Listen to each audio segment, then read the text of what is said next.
It is Friday afternoon in East Lansing, Michigan. My name is Jim Comparoni, SpartanMag.com publisher. Come on in, gather on, gather on, gather on. Good to be back in touch with you. It's been a few weeks since we've had a chance to do Spartan Mag Live. Been busy with a lot of things, and I always say we want to get back into a more regular rotation, and now the baseball season is over in terms of the high school season. Want to get back in touch with you as often as we can. Different setup today. We've got the headphone situation with this thing. I feel like I'm going to try to sell some ShamWow orders or something like that. Basically, this microphone last time didn't work. The microphone works, but my soundboard failed. And, you can still hear me through the computer microphone, and it was okay, but it was not as rich and clear as it needs to be. This sound is a little more tinny, a little more digital. I'm not wild about it, but this is what we had here in the office that we had to go with when we were doing tests last night. So we appreciate everybody coming in and having some patience with us as we get ready to talk some Michigan State football. College football season not far away. It's June, and you hear college football fans around the country when you listen to national talk shows and some national hosts. They talk about, I can't wait for college football season. Only 99 days till college football season. And I'm like, hold it. And that's one of the differences, in my opinion, between college football fans in the South and college football fans in the North. And part of it has to do with climate, just a theory of mine. But those of you that live in the deep South where it starts to get really hot into June and July, you look forward to a little bit of relief from that getting into October and the cooler months. So, of course, college football fans are more fanatic and passionate about it in the South. We all know that. And that's for climate reasons also. If you want to go back to another theory I have about cause and effect, basically, most of the cities in the North are primarily pro sports cities: Detroit, Chicago, New York, Boston, Philadelphia. And back in the 1920s, college football was a New England thing with the Ivy League, and it filtered down into the South. And the bigger, more successful universities in the early 1900s were in the North. Everything from an industrial and economic standpoint was stronger in the North, from 1910 to until World War II. We all know that, into the 50s and 60s. That's the way it was. And things began to change with the advent of air conditioning. I think that is, I don't think you can dispute that. And air conditioning had to do with, helped with demographic changes throughout the country, more people moving to the South. All right, so when the North was the economic and industrial leader, then baseball came around as a big sport in the 1920s. In the 20s, the big sports were baseball, boxing, and if you go back and look at the old newspaper articles, which I've done in the early 1900s, rowing was a big deal, at least in the New York newspapers. Bicycling, cycling was a big deal in New York. Basketball, not much. Football, college football, teens, definitely into the 20s and in the 30s. Pro football, not until the 60s. But the sports fans were pro sports fans: New York, Boston, Philadelphia, Detroit, Chicago. And then in the 1950s, New York Giants baseball moved to San Francisco. Brooklyn Dodgers moved to Los Angeles. You had California baseball. But not a big surprise that, Notre Dame, Michigan, Ohio State were forerunners in college football. Michigan State into the 50s. Minnesota was very good in the 30s and very good in 1960. Pittsburgh was very good. Penn State was good. Army was good in the 40s. You didn't get a lot of Southern teams becoming really strong. I mean, you'd have some here and there in the 50s, Tennessee and so forth. But this is my point about fanaticism. There were more people in the North and not as many in the South in the 40s. So you had pro sports teams in the North: Detroit Lions, New York Football Giants, New York Yankees. Those were the big sports. That's where the population centers were.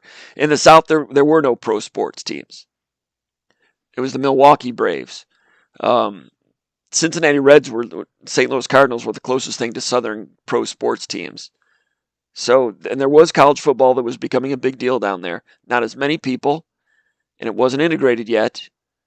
And there were still some pockets of very serious fans. The teams were good, but not great, not like they are today in the South. But if you were a fan of Alabama football, you didn't have any pro sports alternatives. If you're a fan of Georgia Bulldog football, there were no pro sports alternatives. Same thing with LSU. Same thing to a large extent at Texas until the Dallas Cowboys came around. I think were they part of the All-American Football League in the 60s? Nothing in Florida until the Miami Dolphins. So if you're a football fan in Florida, you're a Florida Gator fan. Florida State didn't take off till the mid-70s. Miami didn't take off till the 80s. Tennessee, if you were a sports fan, you had the Cincinnati Reds, but you were a Tennessee Vols fan. Kentucky, there's Kentucky basketball. North Carolina, there's North Carolina basketball. But there were no pro sports down there. I didn't mean to get off on this tangent to begin with. But my point is, climate was a reason that fanaticism has been stronger in the South because they didn't have pro sports until the last, as traditions were being started. No pro sports until the last, 40 years or so. So they had all the eyeballs the college teams did, so that led to more fanaticism. Secondly, in terms of climate, now this time of year, it's my understanding, my observation, that Southerners looking forward to the fall. They love football. They love the fall season. It gives them a little bit of relief from the summertime. Up here in the north, we love June. We love the weather. We are in no hurry to get to October, and October is beautiful. And November, I like November too. Thanksgiving to me, there should be no leaves on the trees. There should be a chill in the air. I don't need sunny and 75 on Thanksgiving, just my personal choice. So, hearing a lot of college football podcasts these days and people talking about only 98 days till college football season. I'm like, dude, enjoy your time in the shade or whatever, but it's sunshine season right now in the Midwest and in the North. So I hate to get off on that tangent. Hope I didn't lose anybody. Let's talk some Michigan State sports. My name is Jim Comparoni, publisher, SpartanMag.com. If you're just tuning in, I mentioned that we've got a different sound system. It's going to be temporary. I hope I've got to get a new soundboard. That might take a while. But right now we got this. The sound is not as great, but better than it was last time. Over at SpartanMag.com, that is the website covering Michigan State sports for the On3 network. Thank you to those of you that are SpartanMag.com subscribers. Thank you to those of you that are new subscribers. And thank you to those of you that are longtime subscribers that have been with us since back in the 1990s and the advent of this very internet. Appreciate your support over the years for sure. Over at SpartanMag.com, you can subscribe. In the meantime, make sure you like this channel. That helps us a lot. Helps this podcast get out to more Michigan State fans because the more likes that we get, the more that it'll show up on other people's feeds who do searches for Michigan State sports or who have clicked on Michigan State content in the past. So we appreciate your support there. Over at SpartanMag.com, if you subscribe now, you can give it a test run. $1 gets you a month subscription. You can check it out as we cover continued Michigan State football recruiting coverage, getting into more basketball recruiting, and also laying down the roster as we head toward Michigan State training camp into July and Big Ten media days in Indianapolis. I think it's in Indianapolis again. It's been in Indianapolis pretty much since COVID. It's pretty good down there. I loved it when it used to be in Chicago, but I'm older and more grouchy now, and Indianapolis is a little more convenient. Chicago used to be a really good time. It was 2 days. Had a chance to hobnob with some other media people around town and talk some football and, go out to some night spots, have some, Gino's Pizza or whatever. But back then, before the internet, you'd go there and you'd sit and you'd watch every single coach speak over the course of 2 days, and then players would be 1 day, and you'd write some articles for a newspaper, and that would take 3 or 4 hours, and you were done or whatever. Now, as soon as the team you're covering finishes talking, you are on the clock and you are writing nonstop. And current media does not sit through the other coaches to watch. We used to go to the Big Ten media days, and I'd watch every single coach give their presentation, and you'd come away with strong opinions on one or two guys that might say something that isn't just coach speak, but has some tangible meaning to it. For instance, if Joe Tiller at Purdue came out and said, "Hey, we've got our best offensive line we've ever had since I've been here," well, that's a strong statement, right? But these days, we in the media, speaking for myself and just observing others, we don't watch every single coach. Now there's going to be 18 coaches. That'd be almost impossible. It'd take 3 days to do that. SEC has 3 days of media days.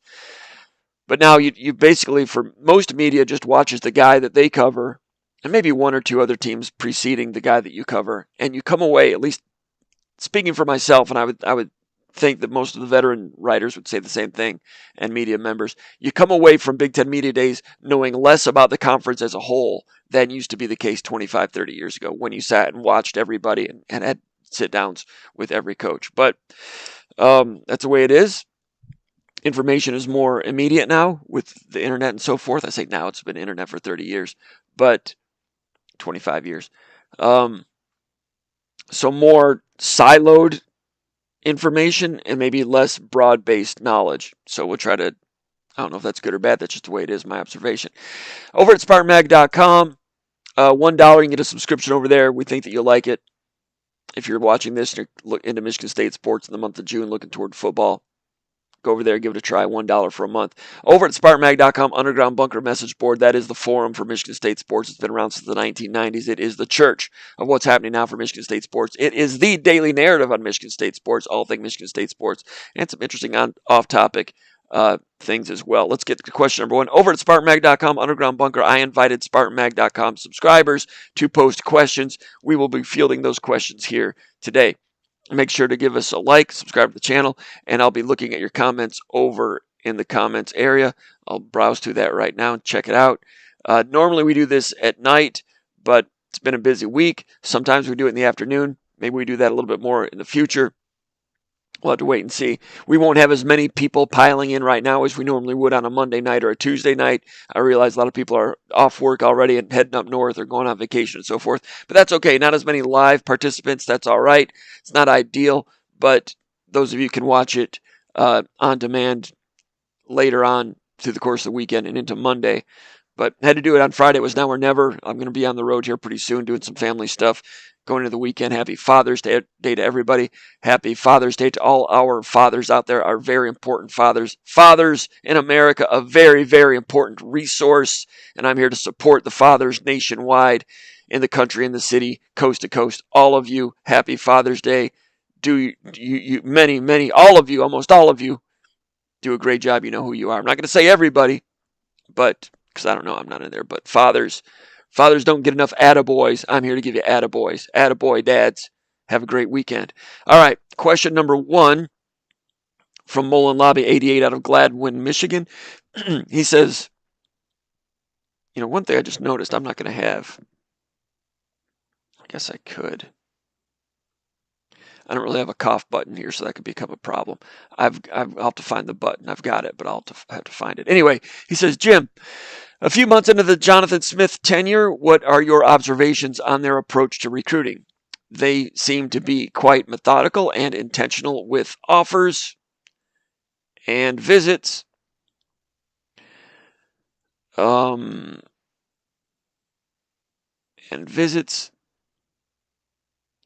As well, they're keeping their word. They are keeping their word thus far, keeping the 4 to 6 hour radius a high priority, while also using their ties in Texas, Pennsylvania, and the West Coast and Hawaii. What are your thoughts on the recruiting approach so far?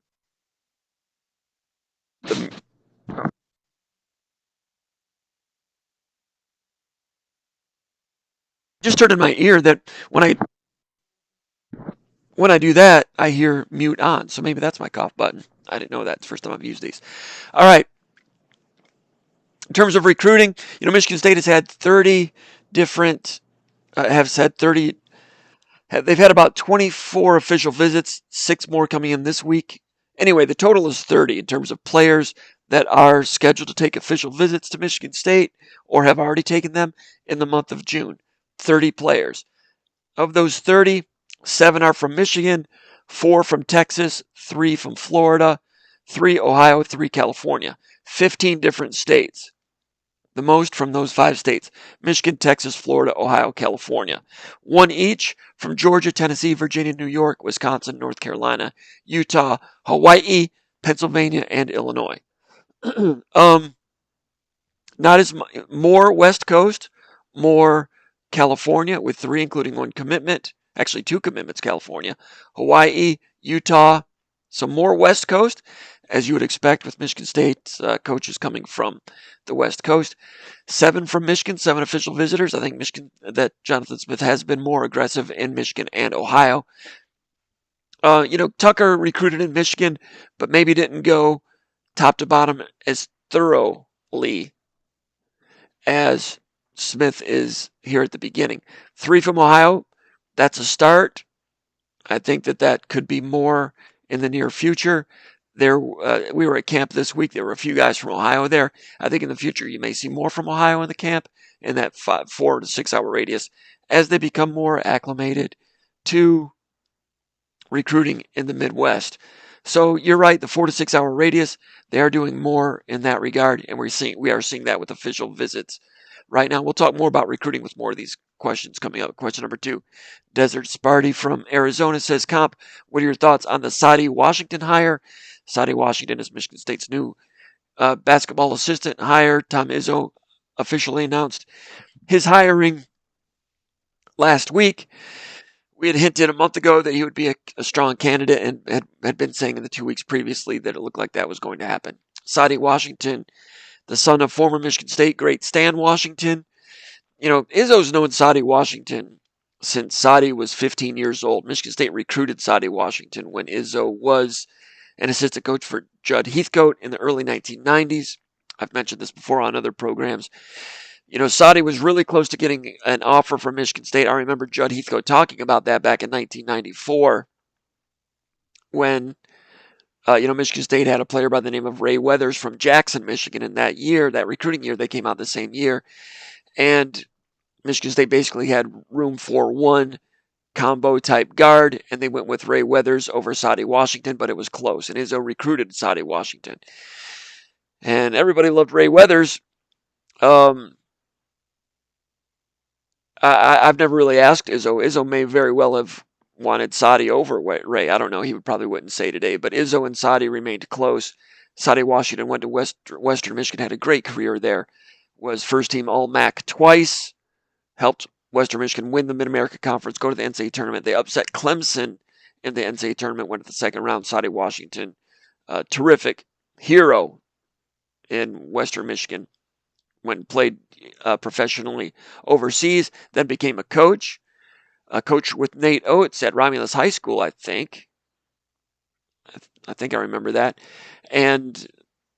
But of course, I do remember that I can't remember where he coached after that, but he ended up at Michigan coaching for John Beilein. John Beilein hired him, and I think Izzo revealed that, Beilein spoke with Izzo a little bit before he hired Sadie Washington, and Izzo advocated for Washington at the time, even though Washington was going to an arch rival. But Izzo and Beilein always got along real well, very respectful relationship there. They worked really hard to beat one another, but it was very civil and great sportsmanship between those two. Izzo remained close with Sadie Washington during that time, even though he was recruiting against him and competing against him. So then Juwan Howard was hired at Michigan. He retained Sadie Washington. And I'd heard Washington, very good coach in terms of game planning, quality control, player development, and those type of things. His Wikipedia page says that he was involved deeply in coaching big men at Michigan. I've not confirmed that with others. It's on Wikipedia. Who knows? But I don't doubt it. I know that he was the primary recruiter for Brandon Johns, who's a 6'9" player from East Lansing who went to Michigan and then transferred out. I can't remember where he transferred to. But Sadie Washington's been around Michigan for a long time. Izzo's known him for a long time. Izzo knows what he's getting. Izzo, I think, mentioned that he got back in touch with Beilein recently to ask a little bit about Sadie, even though he knows Sadie well. So, a guy that grew up a Michigan State guy. His father was a Michigan State legend, and he's been around recruiting in this area for a long time. It made sense, and Izzo's known him for a long time. It's he's a Lansing guy. I think it made a lot of sense in a lot of ways. Energetic guy. He's been on the recruiting trail already with Izzo. He was on the recruiting trail with Izzo 2 weeks ago before the hiring became official. So it makes all kinds of sense, and I look forward to speaking with Sadie Washington soon and bringing his quotes to those of you that are readers at SpartanMag.com. Question number 3 from Mile High is his name, from Golden, Colorado. He says, does the Sadie Washington hire provide Michigan State with an immediate uptick for the recruitment of Acuff, Adams, McKinney, Harrelson, Bundalo, Mullins, or open the door for others not currently on the radar? Great question. I've not detected that there are other players that Michigan State might get in on that Sadie was recruiting for Michigan, but that's a great question. Sadie has been closely involved with the recruitment of Trey McKinney, the best in-state player, top 20 player, muscle guard from Orchard Lake St. Mary's. Thomas Kelly of Michigan State's been the primary recruiter for the Spartans. Mark Montgomery was also involved in that recruitment. Now Montgomery leaves, becomes head coach at University of Detroit. And Sadie Washington was involved there, so that is going to help Michigan State there. But there's others that Michigan State is competing with. I think Rutgers, Georgetown, and some others. Michigan's been in there as well. McKinney, Michigan State has some obstacles to overcome there, but they're working hard at it. This guy's a muscle guard, a good shooter, good passer too. Is he a pure point guard? I don't know. Is he a combo guard? He can do a lot of things, but he's. I want to see him a little bit more here this summer if I can. But McKinney, it's a big recruitment. It's an important one. Michigan State's going after him hard. Michigan State not necessarily the leader, but Washington coming aboard can only help. And, this weekend, you mentioned some of those other players. Izzo was down in Orlando, Florida this week for a couple days at the NBA PA Top 100 camp. Some of those players that were down there, some of those guys that you mentioned, Davion Hanna, 6'6" guard from Glendale, Wisconsin, he was down there. Number 41 player in the country, number 8 small forward in the On3 industry rankings. Number 35 player in the nation by On3. He attended the Michigan State-Purdue game back, not this season, but the season before, and he's been around a little bit also. Michigan State continues to recruit him out of Wisconsin. Jerry Easter, the combo guard, originally from Toledo, plays for La Lumiere Prep in northern Indiana now, 6'4" combo guard. Jerry Easter, he's in Orlando this week. Izzo checked him out down there. He's had a very good month. He had a very good month of May, and his stock is rising again. He's number 27 player in the country, 6'4" combo guard, and Michigan State, excuse me on that, strong with him. Michigan State's recruiting 6 or 7 guys. Have to wait and see which 2 players in that bunch Michigan State ends up with. Looking for like a combo guard and a wing. That's what it looks like to me. And also looking for a big man if it's the right big man as well. Big man recruiting is going to be interesting going forward though, because the days of recruiting a big man and redshirting him and developing him, like, maybe not. I mean, Goran Sutan redshirted and then 5 years later was MVP of the Midwest Regional from a Final Four team. Those days, I mean, do you get a developmental big man? Or do you go in the portal and look for a more turnkey big man? And if you see a 6'11" guy that has a long way to go, do you let that guy go to a mid-major? He develops down there, and then you try to get him in the portal 3 years later? I don't know. The days of slowly bringing along a center. Do players have the patience for that? Do they have the time and leeway to do that? These are questions. I don't know the answers to these, but it's good questions. I don't know. It's all still developing, I guess. Hey, so the other guys that were in Orlando, Jordan Scott was there, 6'5" wing from Reston, Virginia, number 80 player in the country. Not as highly recruited as these others, but Michigan State has shown him a lot of interest, and I think Michigan State's right in the middle of his recruitment. Cam Ward was in Orlando. He's a guy from Upper Marlboro, Maryland, 6'6", 190, a wing guard, small forward, number 54 player in the country, Largo High School in Upper Marlboro, Maryland. It's Michigan State, Notre Dame, Florida State for him. He was Mr. Basketball in Maryland in 2023 as a sophomore. I don't know if he was Mr. Basketball this year or not. He was at the Michigan State game at Maryland in February. And a lot of people think he was there more so to watch Michigan State than the Terrapins. Michigan State's entire staff went down to watch him play a game late in the season on February 8th. That was the whole staff, including Montgomery at the time, and Wojcik, Kelly, and Izzo. So Cam Ward, Michigan State showed in late winter that he was a priority. So those guys were in Orlando this week. I don't know if Sadie Washington was down there with Izzo this week, but I suspect he probably was. Question number 4, MSU Polo from Rockford, Michigan. We'll get to his question in a moment. I realize we don't have as many viewers right now as we normally would on a nightly SpartanMag Live, but we've got a few, so let me check the comments and see if there's any questions over here.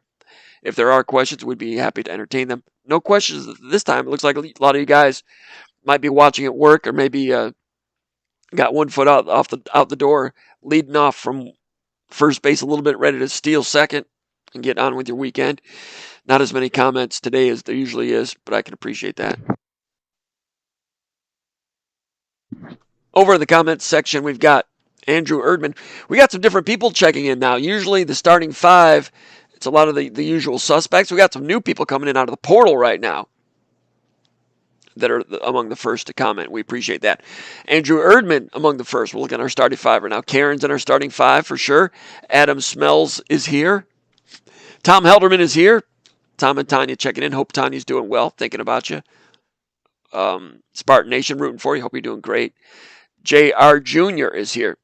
So Karen's running the point. I don't think anyone's going to argue with that. So she's running the point. We got Andrew Erdman as our 2-guard. Adam Smells, that's a power forward. That's a guy that's elbow to the esophagus. Tad bit dirty. We need him down low getting rebounds for us. Tom Helderman, sweet shooter from the outside. J.R. Jr. is the big man down low. That's our starting 5. Jacob Terry checking in. YT Sparty says most southern cities are too small to afford pro sports teams. That's true, and that definitely was true in the 40s and 50s and into the 60s. Not so much these days. I mean, there's strong population centers, everybody knows. Miami, Tampa, Charlotte, Atlanta, of course. But in the 40s, that wasn't the case, so sports fans in those states gravitated to college football.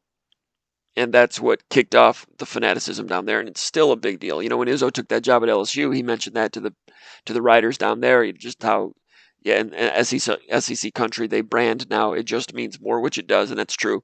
And Izzo said, hey, when I coached at Michigan State football was a big deal, but Michigan football was a big deal, obviously. He divided the state in half. And also, he said, when I coached there in the spring, it was all about the Red Wings and the Pistons, and then you had the Tigers all summer and the Lions. He says, here at LSU, it's LSU football all the time, nonstop. And that feeds into the fanaticism, and that was fed by the point that I made earlier that there were no pro sports teams in the South for the first half of the last century, and that's where traditions began. Brad Latch says, first time live, normally CUB, normally catch the replay. So Brad, great to have you here. Rob South says, what's up, fellas? Matt M says, comp live is greater than work to do. Good for you. I appreciate that. I'm glad that I can help anyone out there play some hooky.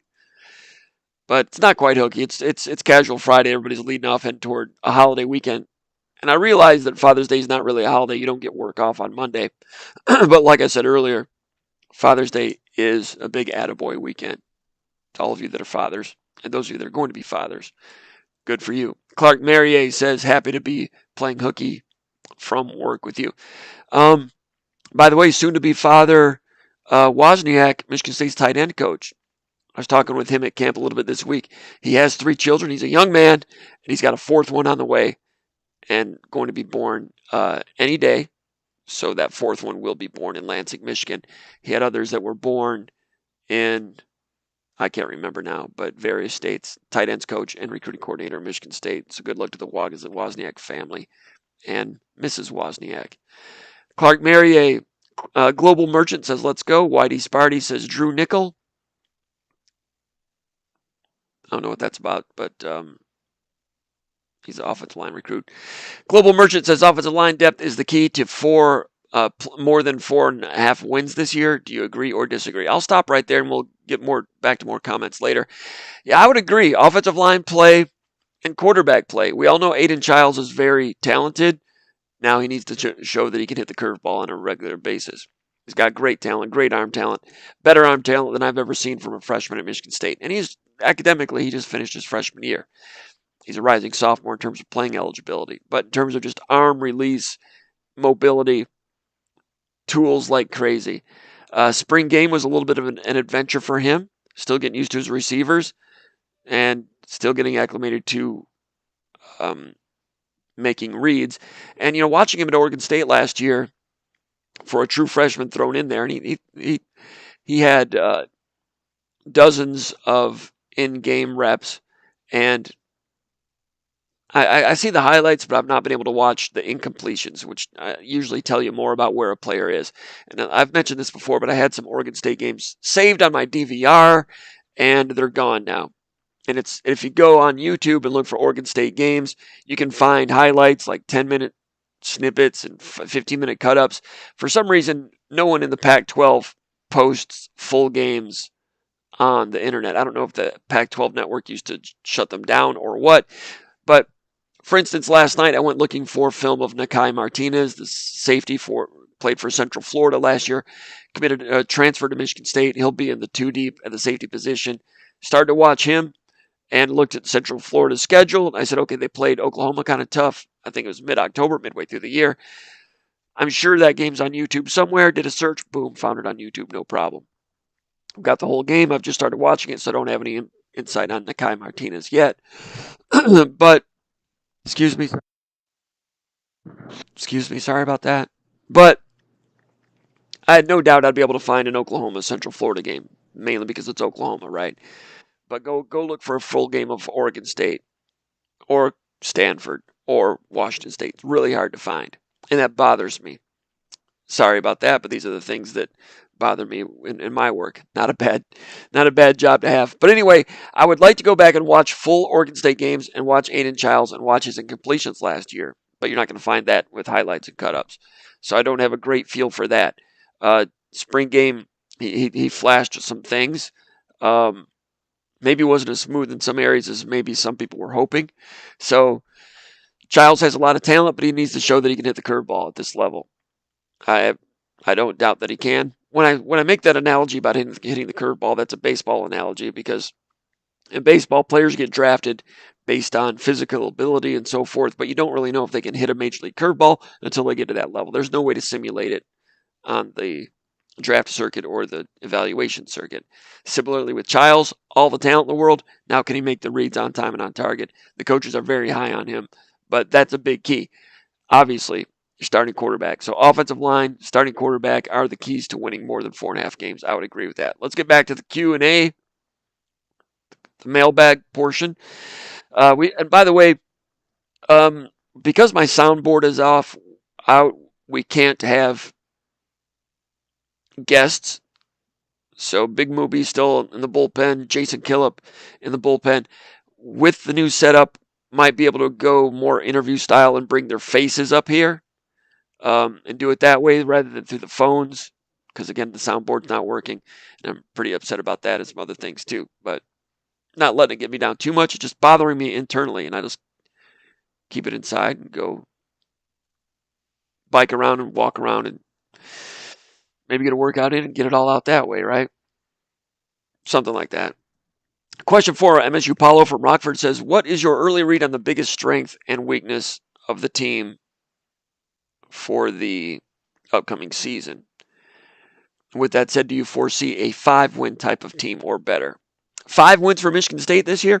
Now, the over-under, I think, was 5.5, and then Michigan State lost the 2 defensive tackles, Derek Harmon and Simeon Barrow, and it fell down to 4.5. I think Michigan State did a really good job addressing the defensive tackle situation, and addressing defensive tackle is very difficult. Just ask Brian Kelly. Very difficult. But I think Michigan State did well. Simeon Barrow was really good early in his career. Later in his career, statistically was just kind of okay last year, but had a lot of ability. But he kind of plateaued, and I'm not sure how much tread he has on the tires. He's battled some aches and pains. Is his best football still ahead of him? I'm not sure. Miami has, they paid some good money to get him, and Miami's evaluation has not always been real great in the transfer portal. And they were busy in the portal again this year. But Michigan State, you've got Maverick Hansen coming back at defensive tackle position.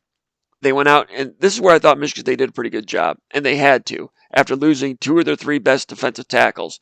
That would put a big hole in any program. And those were high-value guys. Barrow goes to Miami. Derek Harmon, a terrific player, a bright young man who I wish him nothing but the best, got a lot of money to go out to Oregon. Michigan State right now at this point in developing a program and a culture, not real keen on paying a lot of money to keep players at this point. Later on, I think Michigan State will be more competitive in that regard. So, big hole. That'd be a big hole for any program.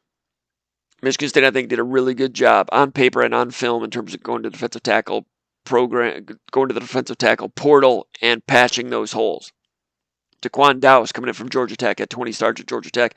I thought he looked pretty good in that spring scrimmage. I think Dowse is a good, solid, bona fide Big Ten starter defensive tackle.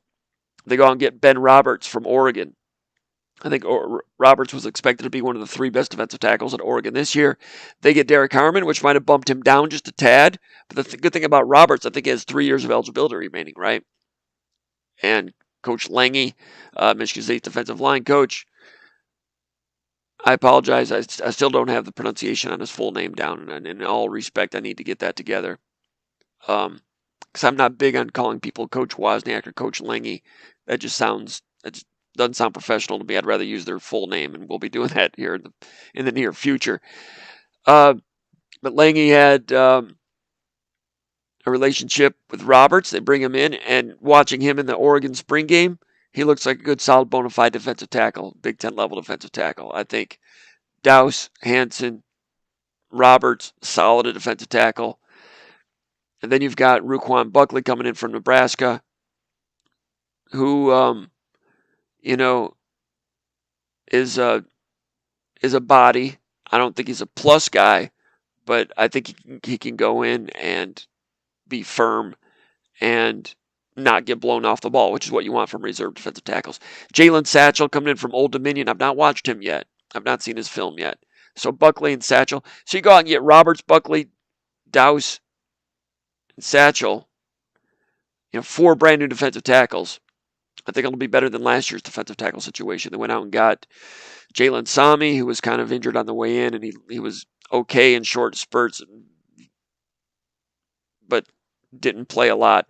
The guy Jared Jackson coming in from Florida State. I said on this show last summer not to expect a lot, and I think he played 11 snaps all year. The other guy, Dre Butler, I think not Dre Butler. Dre, what was his name? He ended up transferring to Charlotte or Coastal Carolina now. He only played like three games and was injured. And did he come in from Liberty, maybe? I forget these transfers come in. He was better than I thought. He only played a little bit, but he was good, solid defensive tackle. Got hurt, had another year of eligibility remaining, and he went to Charlotte, I think. I think they could have used him this year, but he's not in the program for whatever reason. I think they could have used him. He was one defensive tackle last year that I thought was pretty good. Remember last year, Michigan State lost Mallory. Was that his name? Deshaun Mallory. He went to Arizona State. I forget these people's names as soon as they leave. He went to Arizona State, and I watched him. I saw some film of him because I was watching film of Ed Woods. Ed Woods is the corner from Arizona State who transferred to Michigan State. So I went over some of those 15-minute cut-up highlight piece games because, once again, Arizona State full games are not available on YouTube. And in watching Ed Woods at corner, Michigan State's new corner at Arizona State, I did watch number 0 a little bit. I think Mallory was 0 for Arizona State. I watched him a little bit. He had a solid functional year for Arizona State. Michigan State could have used him last year. And Michigan State was pretty laissez-faire about letting him move on. And I didn't really understand that at the time. You let him move on, you bring in Jared Jackson, that's a net loss. Michigan State played it off like it was a positive at this time last year. And I was like, man, I don't think so. Who was the other one that they lost? Jalen, what was the guy's name? Played a little bit, was kind of, did he go to Memphis? Kind of high maintenance guy. Had a big impact on the victory over Illinois 2 years ago. I really liked him as a talent, but it was kind of high maintenance. I forget their names when they move on. This is why I do rehearsal, and this is why I'm usually late, 15 minutes late to start this thing, because usually I'm looking at these questions, and I've got a cheat sheet prepared so that when I go off on a tangent talking about things, I can remember a name. Someone will have it in the comments section who I'm trying to think of. Anyway, Maverick Hansen coming back as a venerable starter. Good, solid defensive tackle. Daquan Dowse, Ben Roberts, Buckley, Satchel. Some of you are wondering about Alex Van Sumeren and where he is in all of this. He played 4 games as a true freshman 2 years ago. Former 4-star recruit from Essexville Garber. Quick. Looked like a freshman in some ways 2 years ago. Last year, injury during preseason camp, missed the entire year, missed the spring. I've seen him in the spring. I've seen him over at the football building. He is around. Where he is on his development, I've not heard. I've not heard anything bad. It looks like he's engaged. Looks like he wants it. What is he going to look like in July and August camp? I really don't know. And these new coaches don't know much about him either. So Alex Van Sumeren is a variable. I'm not sure what he's going to look like. Maybe there's a chance he comes in and becomes a plus player. I don't know. Not sure what to expect there. But to your question, I thought defensive tackle was a position of crisis after Barrow and Harmon left, Michigan State did really well in December getting Daquan Dowse. I don't think we realized at the time how important that was. Did they anticipate Simeon Barrow leaving? Was that one of the reasons they went out and got Dowse? I don't know. They wanted to keep Barrow. Barrow did not participate in spring practice. All very interesting, but the Dowse acquisition in December could end up being more important than we realized at the time.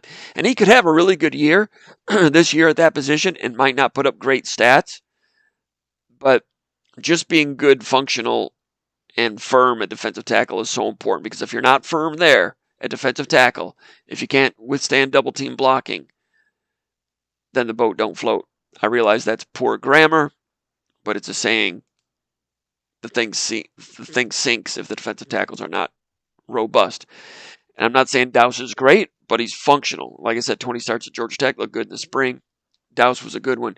Roberts, I think, is going to be pretty good. And then Satchel and Buckley, some combination of those should be all right. Hanson's been in there slugging away the last 3 years. Michigan State's been very thin at defensive tackle. He and Barrow and Harmon they're basically a 3-man rotation, and they had to play more snaps than were ideal for their bodies or for the defense, but they had to because there was no depth.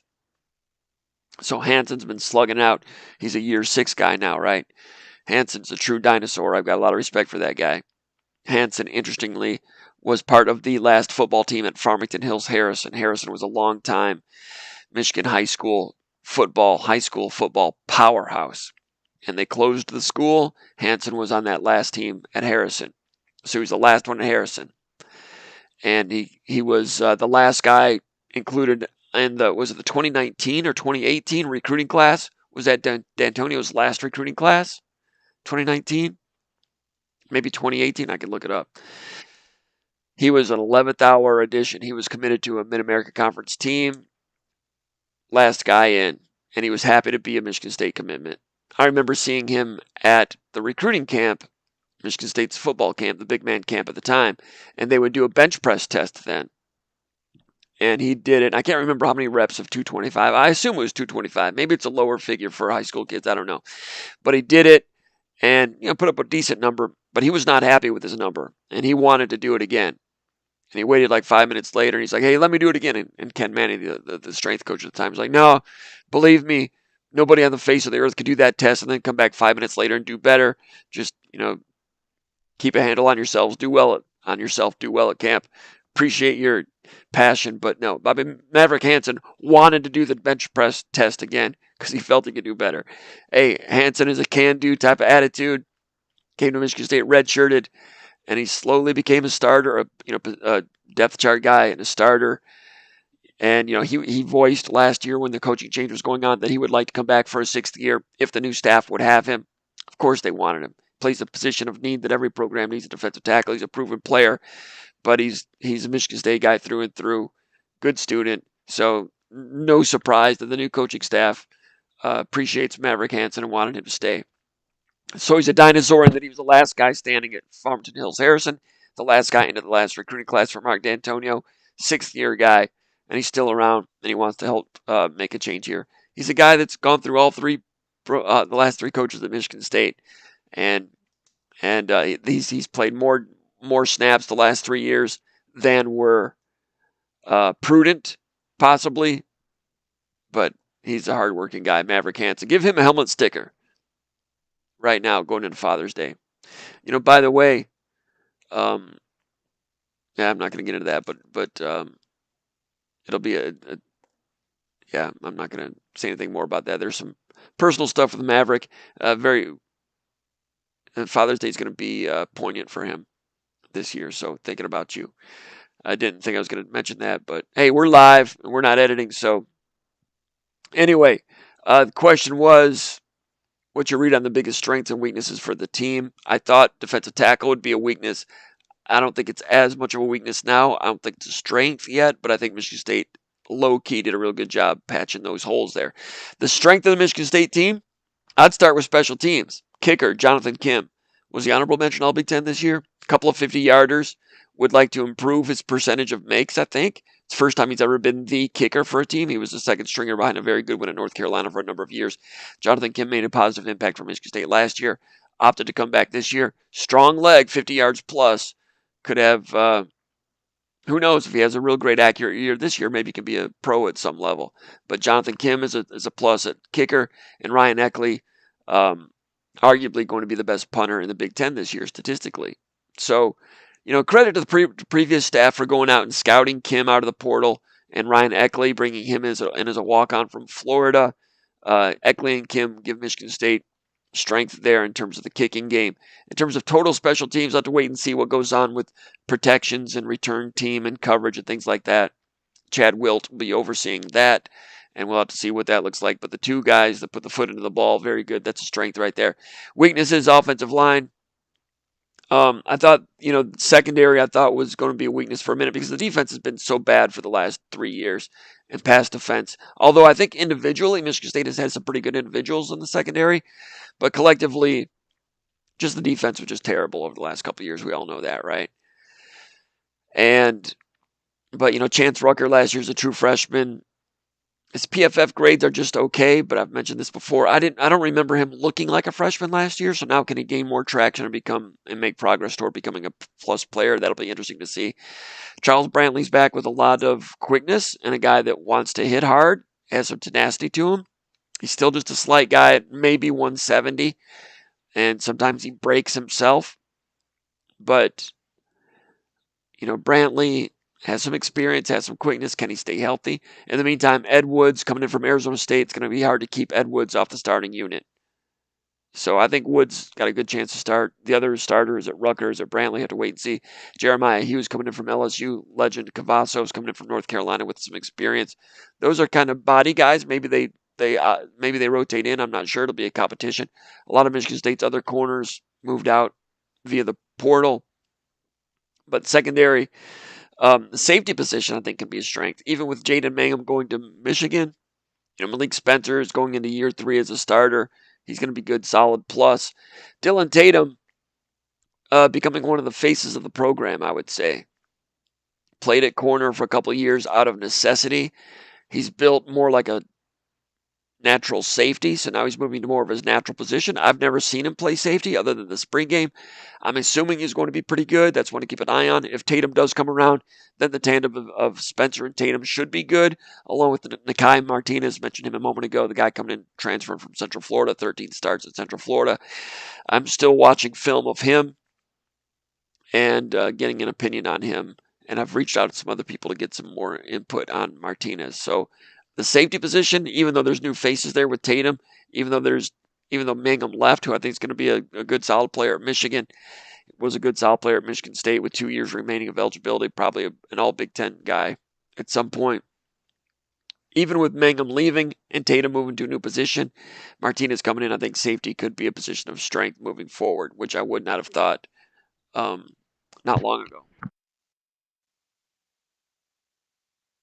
As for other strengths, the coaches are excited about the depth at linebacker. I'm not sure that there's like an all Big Ten guy in there. Jordan Hall, sophomore. I thought last year he was functional as a freshman. Showed a little more quickness in the spring game as he's learned more. I think the one gapping attack system, he'll show a little more speed. He's not like a true raw speed linebacker guy, but he's playing with more quickness than I saw in his junior film in high school, and more quickness than he did last year as a true freshman when he's just kind of still learning things in what was more of a two-gapping read-react type of defense. I'm not saying two-gapping read-react is a bad way to play defense. If you've got really great players, that's what Georgia and Alabama have done in recent years, and others. Iowa, over the years, if you're rotund up front. So Hall could make progress toward being a standout linebacker. Jordan Turner comes in. He's a Michigander, transferring back to his home state. He started 18 games at Wisconsin, most of them for the previous staff. 1 year after Fickle, for whatever reason, Turner comes to Michigan State. Had a good spring, so Turner is a guy with some ability to thump in the middle and also some athleticism. So you have Hall and Turner. Wayne Matthews coming in from Old Dominion, was very productive at Old Dominion, had a good spring. And Cal Halliday. I think Halliday is going to have his best year this year, and he might not start. I think he will start. I think the coaches like his knowledge and leadership and ability to adapt to the new scheme. I think the new scheme could fit Halliday better in terms of one gapping, reading, and pulling the pin and going. I think the previous scheme left a lot of linebackers confused. I spoke with Noah Harvey about that during his first 2 years in the Tucker system. Quavaris Crouch kind of was doing his own thing in year number one. Even Ben Van Sumeren, who I thought looked kind of lost at Michigan State at linebacker. Now, there were times when he went out and chased things out in the perimeter where he really showed that athleticism, but everything he was doing was downstream. It was just, I just think a lot of linebackers were confused by the previous system. And Van Sumeren goes to pro day at Michigan State, runs a 4.5 40, puts up a crazy vertical jump up near 40 inches, gets a free agent signing with the Eagles, just based on frame and juice. They're like, why is this guy not a player? And his film was not good. And I don't think it was his fault. Goes to the Eagles. They work with him for half the year. Late in the season, when some guys are banged up, he's in the playing group. Thanksgiving game, he starts. I never would have thought Ben Van Sumeren would be a starter in the NFL. But I'm not blaming him. Just like I said, linebackers seemed confused by that scheme for the last 3 years. Angelo Gross seemed perpetually confused by it. I don't know all that was going on, but, in the new scheme, it's going to take some time to learn it, but I think you're going to see a lot more same-pageness, which I like to call it. I think you might see Cal Halliday look a little bit better in that scheme too. Now he's limited athletically, but you're going to get he's going to show up and put a face mask into a breastplate, hit someone and wrap and do what he can, and I think he'll be pretty good. I'm not saying he's going to be great, but I think he'll play pretty good. So those two inside linebacker positions, pretty good depth there. And depth, anytime you can get depth, it's a strength. Is there a standout star there? Maybe not. But when you're talking about strengths and weaknesses, inside linebacker and safety have the potential to be pretty solid. Can they play well as a unit? We'll have to wait and see. I thought individually Michigan State had some solid individuals the last couple of years, but as a unit, they were just springing leaks way too often. Question 5, Hank in St. Joe says, how does the talent in this week's camp compare to past year's camp?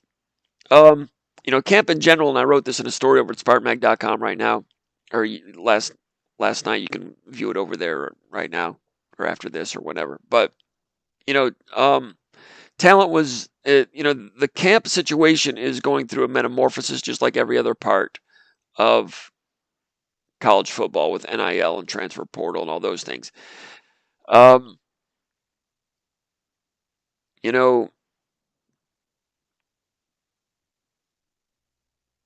June is official visit month now because of the December signing period. So June is all about official visits and less about camp visits, less about camp attendance. For instance, I mentioned in the month of June, there's going to be 30 players. 30 players taking official visits to Michigan State. Normally, a lot of those 30 would be camping at Michigan State if they could make their way to campus. I realize a lot of those are from outside of the radius, so getting someone to camp from California used to be hard to do. It happened occasionally, but it was hard to do in the old days. Now, with the December signing period, there's a June official visit month, so programs in the North are able to get players to visit, official visits, paid visits, being able to come to East Lansing when the weather is beautiful in June, whereas back in the old days, they would maybe try to camp in June, pay their own way, or have somebody put them in a bus and they come up that way. But they might not be able to visit Michigan State until September, October, or the bad weather months of December and January. So the potential to recruit better in the South is there because of June official visits. That helps. But what I'm saying is a lot of official visits are taking place in June rather than camp visits. So that has changed. Secondly, the recruiting piece has to be more expedited, has to be done earlier. The work has to be done earlier. You need to know who you like in May, and even before that in winter evaluations. You need to know who you're going to go after in May, who you're going to look at in May, and who you're going to try to get for official visits in June. early. You need to know that earlier. Everything's been sped up. Everything's been moved forward. Everything's been expedited recruiting-wise, which means the camps are not as much of a tool. The camps used to be a tool for evaluation and scholarship offers for visits in the fall and the winter for signing day in February. Now it's all sped up, so June camp is not as much for seniors as it used to be. There are some seniors that do come to campus that try to get scholarship offers. There were a couple this week. R.J. Harmon, the safety from Groveport Madison, did solidify an offer for Michigan State this week. There are others that have tried and didn't quite get the scholarship offers. Secondly, there are fewer scholarship offers to be had because most programs are reserving anywhere from 3 to 10 scholarship slots for the transfer portal. So rather than signing 25 high school kids every year, a lot of programs are signing 7 and then bringing in 7 guys from the portal. And then they might lose a few to the portal and maybe add some more to the portal. So 25-man recruiting classes, I don't think you're going to see that as much anymore. You're going to see 17, 18, 19-man recruiting classes. Some programs will have 25, but not many. So you have less scholarship room, maybe a 17, 18-man class, and you've already got 7 commitments, and you've got 30 official visitors in June. For all those reasons, there are fewer of those, rising senior hopefuls that are going to be at your camp. So the camp now is going to become more of a sophomores and juniors thing, if not younger. And there's always been a touch of that, but even more so now. So you're asking about the talent level. For those reasons, the talent level is not what it used to be at these camps. Because you already have a number of commitments, you already have a number of official visitors, and you don't have as much scholarship room because of the portal. However, it's still important to get some of the best players and best juniors on your campus when you can. The Patrick kid, who's a big-time offensive lineman from Portage Northern, he was at Michigan's camp this week. I think Michigan State's in solid shape there, but that guy's a 2026 or is he 2027? He's young. He's good. He might be a 26. He's a 26. And then there's the kid from Davison, Nichols, and that might have been what someone was asking about a moment ago. That's probably going to be a Michigan State battle. And then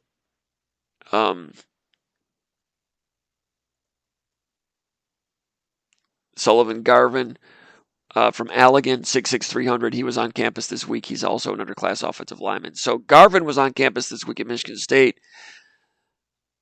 Patrick was at Michigan. Maybe Patrick will be around next week. I'm not sure. But the 2026s, that's what the camps are important for. And this staff is still getting a handle on how they want to utilize the camp going forward. So you're asking about how did the talent compare to previous years? It's not as strong as like the heyday of the D'Antonio era. And maybe on par to the last couple of years. Tucker kind of de-emphasized the camp situation as a recruiting tool in recent years. So the talent level is down, and I think talent level at camps across the country are going to be down, but it's all about the juniors and sophomores moving forward. Now, Michigan State has 2 more camp days next week, Monday and Tuesday. I'll be out there checking it out. We'll be covering it at SpartanMag.com. We'll keep an eye on it and see what it looks like, but I would imagine young players, Michigan State's going to want to get some young players on campus, and we'll be keeping an eye on that moving forward. I mentioned Garvin was on campus. Also, Eli Bickle, offensive lineman from North Branch, 6'6", 250. Moved well athletically. He's a guy that needs to continue to move, fill into his body. He's got an offer from Cincinnati. So it was noteworthy that he was on campus for a 2026 offensive lineman with a Power 5 offer to be on campus, an in-state guy. Looked pretty good. Needs to get his fill into his body more and show, more confidence moving forward. And he's someone to watch maybe going forward. We'll have to wait and see how serious Michigan State is about him. Question number 5, Jim from Temecula, California. Regarding Michigan's investigations, he says, certain members on SpartanMag.com mentioned that the FBI is involved, apparently because of Las Vegas, and betting is involved in the investigation. And a member of the Michigan coaching staff is cooperating. Can you confirm this? That was asked by Jim in Temecula, California. The Michigan investigation, I have heard from a good source that a former member of the Michigan football coaching staff is cooperating with investigators. Do those investigators, is that NCAA investigators? Yes. FBI investigators? I've not heard that. Would not doubt it. And I hear that he's cooperating with the NCAA. You don't have to cooperate with the NCAA. They do not have subpoena power. You do not have to interview with them if you don't want to, but I hear that one is speaking with them. That could be problematic. I've not heard this stuff about the FBI and concerns about the impact that Michigan's cheating had on the gambling industry, but that makes perfect sense. I wouldn't doubt that at all, but I've not heard that necessarily about the FBI. I don't doubt it, though. Question 6. Jay Bannon from Sterling Heights says, have you heard how the 2 new basketball transfers are getting acclimated to Michigan State? I hear the new freshmen are also on campus, and how have they started their MSU careers? I've not been over there to watch them yet. We'll wait and see what it looks like at Moneyball. I used to go to workouts back in the old days, maybe like once every 3 weeks or so. But I kind of like to let them go through their summer workouts and hit the weight room so that when I see them late in the summer, as they've made changes, it's more pronounced. If you see them all the time, the changes can be so gradual you don't notice them. But we'll wait and check them out at Moneyball. I've not heard anything about how the freshmen are doing yet, but I'm sure they're fine, getting acclimated. The transfers, Frankie Fiddler from Nebraska Omaha and Simon Zappala from Longwood. Again, I'll be eager to see what they look like. Zappala's got to improve his endurance. If he can increase his minutes played, I think he could be a good, solid, productive guy. Maybe even better. He's got skill. Got to get that endurance level up. Could become a pleasant surprise. Question 7, Shafe from Grand Ledge says, how does Jonathan Smith's recruiting camp compare to those under Coach D'Antonio or Mel Tucker? Question mark. He says, I remember these camps being big for you guys to come and for guys to come, not you guys. Used to be big for guys to come and perform and earn scholarship offers, but not so much under the Tucker regime. He says, I've enjoyed the stories from the camp that you've written at SpartanMag.com, you and your staff this week, and I don't remember there being much info coming from them under Tucker. Also, with Franklin committing to Illinois, any possible late wide receiver additions. Zachary Franklin, wide receiver, transfer from LSU, previously at Texas San Antonio. Visited Michigan State, and it looked like Michigan State had a really good shot at him, but he ended up committing to Illinois the last day or so. I've not heard about any other wide receiver positions additions that Michigan State might be looking at the portal. So, in terms of the camp differences, I mentioned, I delved into that a moment ago. If you're just joining us, I talked about that kind of at length a few minutes ago. So I'm still getting a handle on the changes. Tucker didn't really emphasize the camp in terms of bringing a big number of players in, as was the case in the D'Antonio era. Not necessarily. It was a philosophical change, but also it was a different era for the moment, for the reasons I mentioned earlier. Back in the D'Antonio era, signing day was February until later years, so that made the camp season more important for a number of reasons. But in the heyday, D'Antonio did a really good job. He and his staff did a really good job reaching out to the Ohio high school coaches and letting them know, hey, come to this camp. You'll get evaluated. If we don't offer scholarship, we will at least look closely at you, and there'll be other coaches there as well from other programs. And that was the case this week. You had coaches from Grand Valley State, Davenport, and a few MAC schools. And that helps when word gets out that there's camps and when there's coaches there from Ferris State or Grand Valley and various MAC schools. That helps. Word gets out among high school players. Hey, if you go to Michigan State, you might not get a Michigan State offer, but you could get a Western Michigan offer. That helps the talent you have at camp. But like I said, D'Antonio used to, be pretty proud when he'd get up there at signing day and said, he'd have like a 22-man recruiting class, and 6 or 7 of them invariably would have been players that camped at Michigan State. Also, D'Antonio used to have his commitments camp at Michigan State. That wasn't the case this week. Maybe they'll camp next week. I'm not sure. I've not asked why they aren't. There's probably a good reason for all of it. Charles White, the linebacker commitment from Orchard Lake St. Mary's, he was there. Did not participate in camp, but he was on the sidelines. Then he left, so he was around. But it would seem to me if, like I remember Connor Cook was committed to Michigan State, and he came to the camp to work with the quarterbacks coach. So it gets you a chance to get on field, and it just seems to me it'd be a positive. But that's not the case so far this year. I'm not saying that's good or bad. It's just a little bit of a difference. Maybe they'll do more of that in the future. I'm not sure. Um, Smith was at camp the entire time watching recruits. Tucker would be there maybe at the beginning, and then he'd show up at the end and talk to the recruits for a moment, but wasn't really evaluating anybody.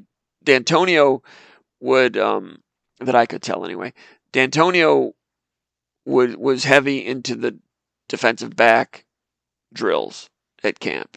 He would administer some of the change of direction drills to see how the players moved, how they changed direction, how the acceleration was.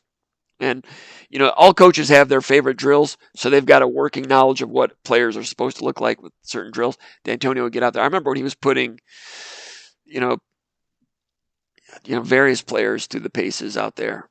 Who was the safety from Jackson that's in the NFL now? Can't remember his name. Big time player just 5 or 6 years ago. Anyway, I remember D'Antonio putting him through the workouts as they decided whether or not to offer him or not. Jackson Lewin and Christie, someone will help me out in the comments. Drawing a blank. Anyway, every coach is a little bit different how they do it. A lot of the way D'Antonio did it came from the Tressel era and the way Tressel did camps at Ohio State. So, the new staff, wide receiver versus DB drills, a little bit different. It's one at a time, one-on-ones. Whereas I've been to other camps when there might be 3 receivers going out and a quarterback making a read with safeties involved. But then you get wide receivers running a route and not getting a ball. So this is more one-on-one. They do right side of the field, they go. Then left side of the field, they go. Right side of the field, they go. I would have liked to have seen them mix and match a little bit more to get good on good, best on best. You might see more of that in the future as well because they're still getting acclimated to how they want to do things. Offensive line one-on-ones are similar to the way they've always been. Mahalchik, the offensive line coach, overseeing the whole thing. Current Michigan State players more involved in this camp in terms of coaching and demonstrating for the high school kids. Players have always been involved in the camp, but it seems to me like the players are a little bit more hands-on now. Michigan State's new center, Tanner Miller, was hands-on with one of the groups. That was interesting to see. Question 8, Brandon from Fraser says, hi, Comp, what happened with Zachary Franklin committing to Illinois? And are we looking at any other wide receivers? He uses the word we. I did not. I'm just reading his question. Wide receivers, I've not detected that. It's a little bit late in the game now for portal transfers. He's a guy that put up some really good numbers, over 1,000 yards receiving, I think, in his sophomore year or junior year at Texas San Antonio. And Michigan State has an analyst or a GA on the staff who was with him as a teammate, I think, for 1 year at Texas San Antonio. However, Illinois, their current offensive coordinator, Barry Lunney, was offensive coordinator at Texas San Antonio when Franklin was there. So Illinois had an in with him. He likes Lunney's offense. He was productive in Lunney's offense. So he goes to Illinois, probably has a little bit more of a clearer idea of what he's going to be in that program. So Michigan State loses out to Illinois there. Question 9, Marlowe from Grand Blanc. He says, piggybacking off of Mullen Lobby's question on recruiting, he says, I'd like to hear the overall, not Jonathan Smith versus Tucker per se, but every previous coach and where you see his approach in today's game. I know the Coach D'Antonio comparisons are out there, but college football is a very different beast now. How do you see Jonathan Smith's approach fitting for Michigan State in today's game from recruiting to strength and conditioning? Basically, a State of the Union, understanding it's early and we haven't played a game yet. All right. So you're asking for a State of the Union address on the program. I'm still getting a handle on it, as is Smith and his staff. Well, there are comparisons to D'Antonio in terms of Smith's disposition. Very pragmatic, very diplomatic, very even keel, similar that way. Similar to D'Antonio in terms of the 5-hour radius to begin the recruiting process. Dissimilar from D'Antonio in terms of maybe more nationwide recruiting. I understand D'Antonio did go coast to coast for some players like Brian Lewerke and some others, but I think Smith is doing more of that with the roots out in the West Coast. Tucker was had a lot of energy to begin with, and I thought he had a really good chance to do well, and had a lot of tools, and got off to a really good start. And I thought he had an interesting mindset It was a noble approach to say, hey, we're Michigan State. We're going to go after 4 stars. We can recruit with anybody. I was like, oh, okay, well, let's see if he can do it or not. Tucker thought of himself as a great salesman, was a great recruiter at Georgia, but it's different recruiting at Michigan State than it is at Georgia. Was a great recruiter at Alabama, different animal. So he thought he knew what a roster was supposed to look like. He thought he wanted to build a roster of frames and athletes that look like Georgia and Alabama. Very, very hard to do, of course, but he wanted to at least approach that. One reason they tried to do that was, going after 4-star recruits. And that's good. In theory, I think that they never said this publicly or to me, but I think that they subscribed to the theory, the Ari Wasserman theory, that if you need 80% 4 stars on your roster to be in the college football playoff or win a national championship. I don't know if it's 80%. There's some number threshold that there for about a 10-year period, every single national champion had X number of 4-star recruits on the roster. So is that a chicken or the egg thing? I think the deal is you better recruit the right 4 stars. And Georgia and Alabama had their pick of the litter, and they could go out and get the right 4 stars. There are some dud 4 stars out there as well. Some of those 4 stars, like the lower level 4 stars, they can have a pretty high bust rate. Firstly, because they might look good and they run right and they look the part. But if they weren't super high 4 stars, did they get the max out of their ability at that time? Secondly, are they addicted to their rankings and more of an individual and concerned more about that and maybe not team aspect guys? I don't know. So, among other things, Michigan State under Tucker tried to recruit 4 stars, but they also tried to get 4-star transfers to come in. And a lot of those former 4-star transfers who didn't start elsewhere, they normally did not do real well at Michigan State either. And I don't think they do real well nationally. Some of the 4 stars like, Tank Brown and Quavaris Crouch, Harold Joyner, Jalen Berger, they were 4 stars at Auburn, Wisconsin, Tennessee, other places. If you're a 4-star and you're 3rd string somewhere, the chances of that guy turning the corner at your place might not be that great. But they wanted those frames, and those frames didn't turn out to be that great. So that's one of the differences. Anyway, with this microphone, I'm starting to lose my voice because I feel like I've got to enunciate more loudly. Whereas with this thing, I could get real close and be right here and talk more quietly, but this thing's not working because of the reasons I mentioned earlier. We've been going for about an hour and 40.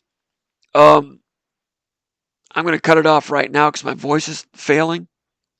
And we will maybe answer some of these other questions at a future one, hopefully sometime soon. But it is Friday. We're heading toward Father's Day. I'm going to cut it loose and let everybody get off on their weekend, get toward your weekend. And hope everybody has a great Father's Day. Let me look over here at the comments area to make sure I didn't miss anything. Andrew Erdman says, great hire by Izzo. Global Merchant says, not starting 5, but I'm traveling with the team. That is right. Global Merchant, you should be proud of that. Looks like I've got a few more posts, so let me go over them real quick. JR Jr. is proud to be the big man. JR Jr. says, thoughts on transfer portal grades by the major publishers. I've not seen the transfer portal grades by them. Oh, transfer portal grades. I think you're talking about the preseason annuals, Lindy's and Athlons. I've not seen them yet. I've got a Lindy's. I've just started looking through it. And I know that some of those are a little bit out of date, but I still love those things. And I wrote the Michigan State page for Athlons, and the Jaden Mangum thing happened like the day it went past deadline. So I don't think we got I don't know if we had that totally updated, but right to the end, it was difficult to know who was on the team when you're writing those articles. But the Athlons, it's still a great way to read because it's usually a beat writer that's writing about each of those teams. So it's a really good way to get a really good overview on some of the teams, including Michigan State opponents like Boston College, Florida Atlantic, and even Maryland. If you go around looking for information on Maryland on the internet, you're going to see bits and pieces here and there. But get an Athlons preview. It's I just think it's compiled in a way that's pretty good. Can't go as in depth as they used to because the page count is down. But I'm still looking forward to reading Athlons. DJV1855 says, I'm the guy on the bench who holds everyone back after a great play. That used to be my role, my friend. XXX, the Great Destroyer, says, hey, Comp, would love a quick breakdown on the defensive back situation, starters after all the changes there. Thanks. Talked about that earlier, and address that in some ways, but I appreciate the specific question. Jim Houston says, Jim, you didn't put out the bat signal that you started. I thought I did on Twitter. Maybe I didn't over at the Underground Bunker message board, but you found your way here. You can go back and rewind what you missed. Global Merchant says, thanks, Comp. Can you talk a bit about offensive line depth? I think starting offensive line is serviceable, but not sure about the depth. I agree about that. Depth chart is a big question, or the depth at offensive line is a big question and concern. And let me pull up the depth chart right now. My unofficial depth chart. Brandon Baldwin is at left tackle, been functional at left tackle. The fact that the staff stuck with him, they must see some area of growth and potential there still. Secondly, there's not a lot behind him, so it's kind of hard to let someone like that get away. He did briefly go into the portal last year, right? And they got him back out. You've got Tanner Miller at center. I think you're going to see Luke Newman at guard, Ashton Lepo at right tackle. Lepo played right tackle after Ethan Boyd kind of ducked out, and Lepo apparently was solid enough during the spring, so that's who you go with. Christian Phillips showed some positives during the spring as well. You got Gavin Brocious backing him up, and Brocious injured his knee during the spring of 2023 and has been, slowly coming back from that. And he looked in the spring scrimmage, first time we've seen him in pads, I thought Brocious looked like he's got a chance. Stanton Ramil is a guy who's got all kinds of ability, was injured last year during preseason camp, and then had another setback this spring. I'm not sure how major it was, but it's another setback. You're bringing A.J. Dennis transferred in from Illinois. He's going to be a true freshman. The Lunieski twins at right tackle and guard, true freshman. Dallas Fincher, spot duty last year at center. He's a backup center and guard. Functional, but leaves something to be desired there, but they need him. So, and that this doesn't count the other freshmen on the way in. So yeah, depth is they've got to rebuild and retool and reload there. And if they get a couple of injuries there, it's going to be difficult. They've got Jim Mahalchik, who's regarded as one of the best offensive line coaches in the country. And I look forward to watching to see what he can do with this offensive line over the long haul. But in the short term, they've got a lot of work to do, and you got to keep your fingers crossed. But the starting line of Baldwin, Phillips, Miller, I think Newman and Lepo, a lot of new faces in there. And, I'll go back to 1995. I remember 1994, Michigan State had some good individual offensive linemen, but the unit as a whole was not good. I thought some of the guys were overweight, even though some were high draft picks, like Shane Hanna was a second-round draft pick for Dallas. Love Shane Hanna, but Dallas, I would have told Dallas, man, I don't know about Shane. I mean, Shane really struggled against Penn State in, was it 93 or 94? Maybe 93. Brian DeMarco ended up playing pretty well for the Jaguars. Was a first-round draft choice, maybe? Good, strong guy.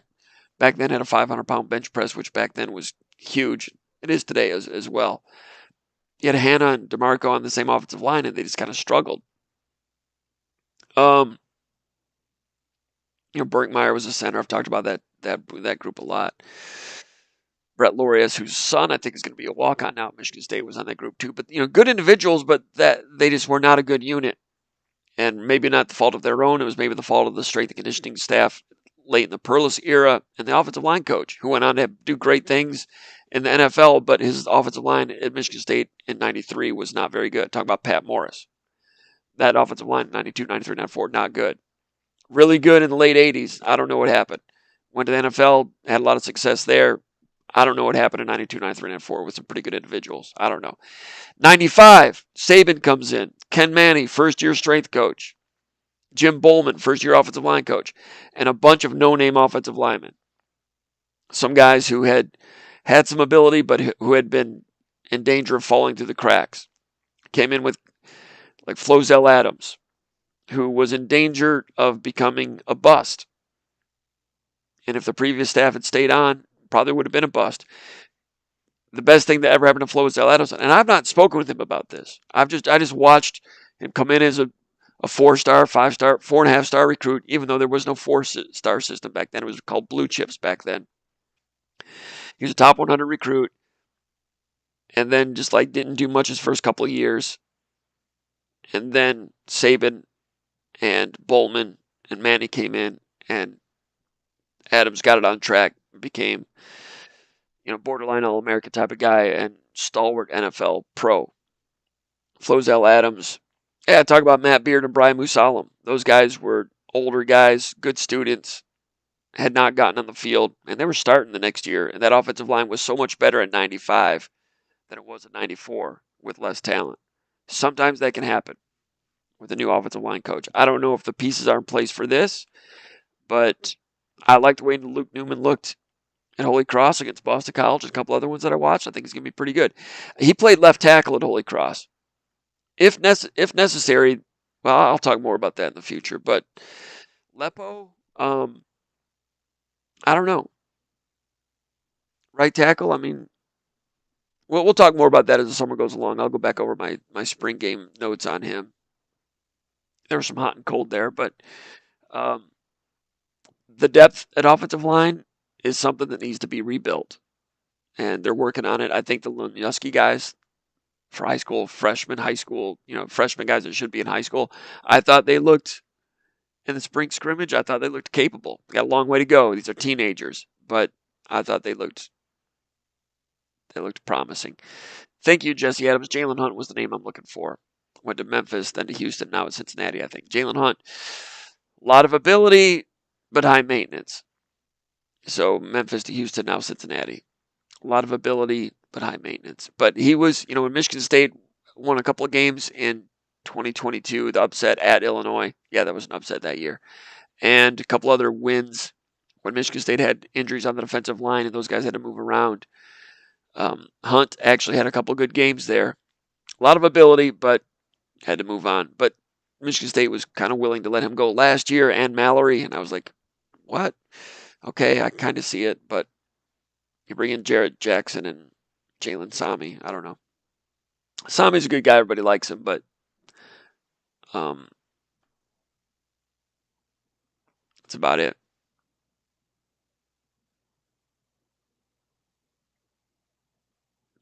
LFG says May 2024, Deshaun Mallory signed a 3-year, $2 million contract with the Bears. Or it's not Deshaun Mallory. I'm thinking about who's the other guy I was thinking about at Arizona State. Yeah, Mallory was a guy that was Mallory.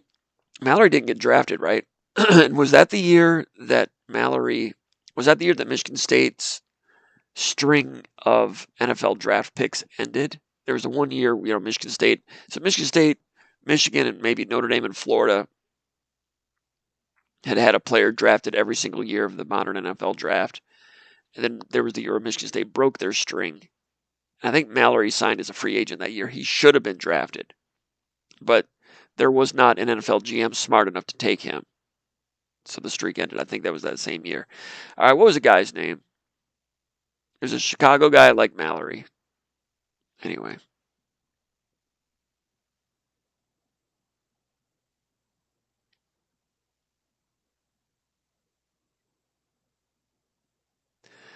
Appreciate all the other posts here.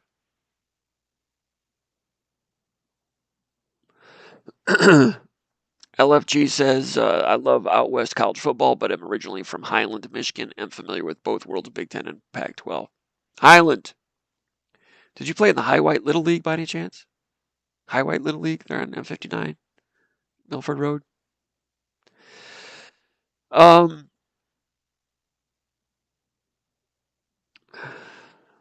Just going through these. I'm looking for anything else.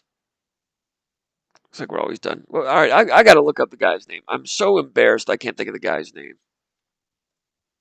For crying out loud.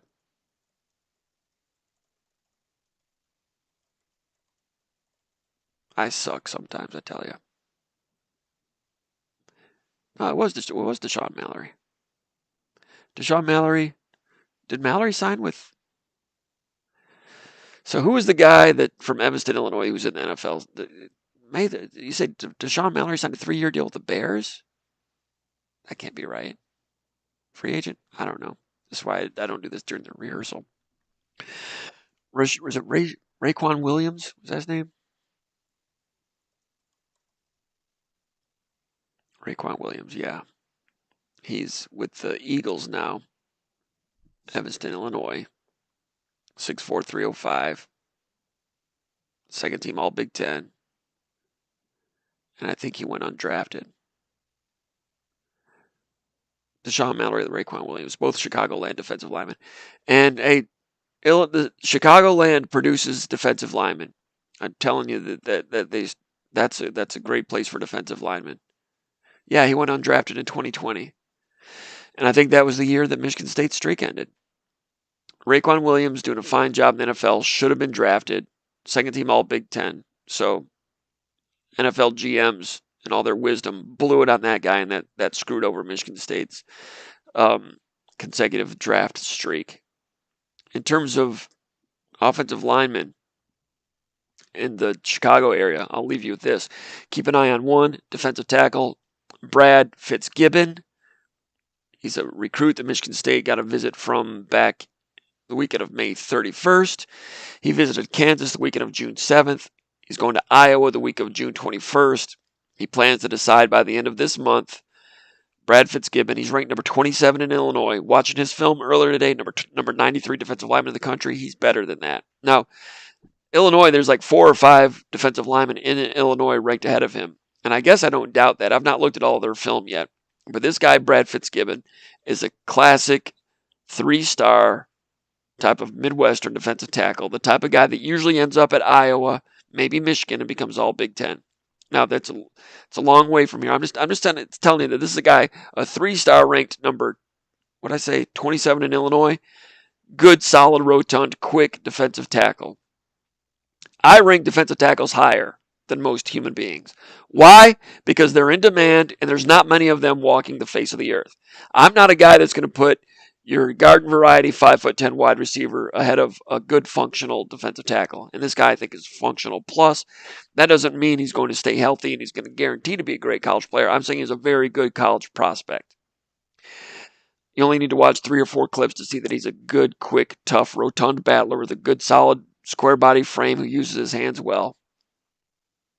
Plays low. I would have Brad Fitzgibbon in the top 10 in the state of Michigan. Now, I've not watched all the film lately of all the top 15 and 20 in the state of Michigan, but I know that there's guys that are in that top 13, 14 that I think Fitzgibbon would be a more valuable addition to a recruiting class than some of those guys. Nothing against those guys, but I think Fitzgibbon is like a top 10 Michigan player. He's number 27 in Illinois. Defensive tackle, I think they're underrating him there too. But I don't doubt that there's like 4 defensive tackles ranked ahead of him in Illinois. I'm not going to doubt that off the top of my head because, like I said, Chicago land produces, I think, defensive linemen better than anything in that city in terms of football recruiting.